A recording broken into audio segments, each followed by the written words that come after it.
But my first reaction in doing that study was one of fear. Because I liked GW, I was working for him, and I started on the study for purposes of finding out what it was going to be like for him. And what I noticed is, and in these 15 years of researching this subject, what has only been confirmed is that if a firstborn son is named after the father, or if he's brought in the White House to work for the father, which happened on several occasions, or he is in some other way positioned as the heir apparent, they die. Well, we all die, but they die young. And John Adams II, for example, died an alcoholic at 31. William Henry Harrison Jr. died an alcoholic at 35. Andrew Johnson Jr. died at 26. Calvin Coolidge Jr. died at 16. He was injured on the White House tennis courts. He developed a blister and turned to septicemia, blood poisoning, and he died. Andrew Jackson Jr. was killed in a hunting accident, died of lockjaw after a hunting accident. I could go on and on and on. It just, it's uncanny. There's a few juniors that survived. A good example is Teddy Roosevelt Jr. He lived to be 54. That's old for an heir apparent. But he tried. I mean, he was so reckless that Teddy Roosevelt once told his wife that if he survives to adulthood, it'll be a miracle.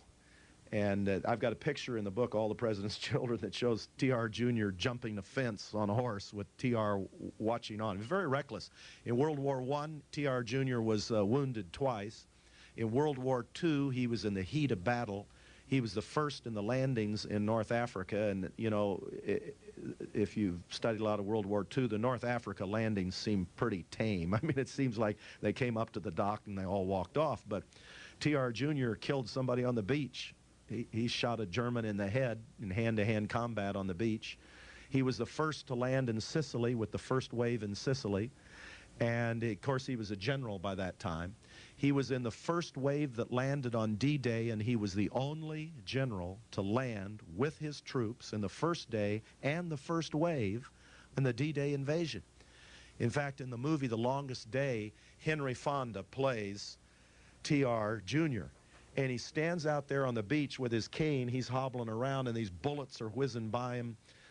General Abrams was asked at one point what was the bravest act he'd ever seen in his life, and he said it was T.R. Jr., the story of T.R. Jr. standing out on that beach in Normandy. And so he stood there, a man in his 50s, with his cane directing the young people who were landing on the beaches of Normandy where to go and where the German machine gun nests were and what to avoid, with bullets whizzing all around him. So he tried, but he died of a heart attack at 54 a few months after Normandy and was awarded the Medal of Honor. So I was disturbed by what I found. Higher than average rates of divorce, higher than average rates of alcoholism, higher than average rates of premature death. And my boss was named after his father, too.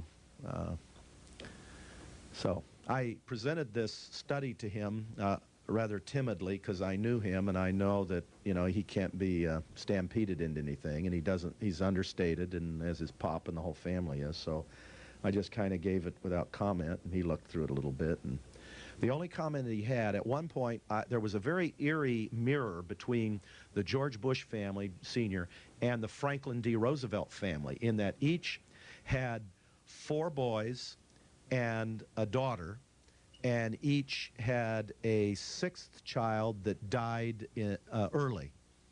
One of the Roosevelts went west, and so did one of the Bushes. One of the Roosevelts went to Florida and was elected to office, and one of the Bushes had gone to Florida and was Secretary of Commerce at the time. And FDR Jr. went home to New York, the home state, to run for governor. And it was no secret that GW was thinking about that. So he asked me, it was the only question he asked about the study. He said, well, what happened to FDR Jr.? I said, he lost.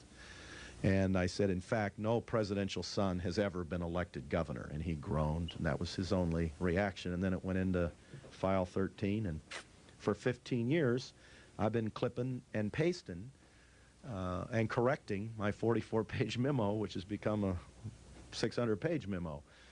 But when John F. Kennedy Jr. disappeared over the Atlantic, I had chills go down my spine because I thought, this is not a coincidence of history.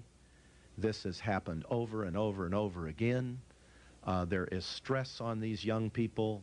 From the time they're little children, people come up to them and say, well, when are you going to run for president?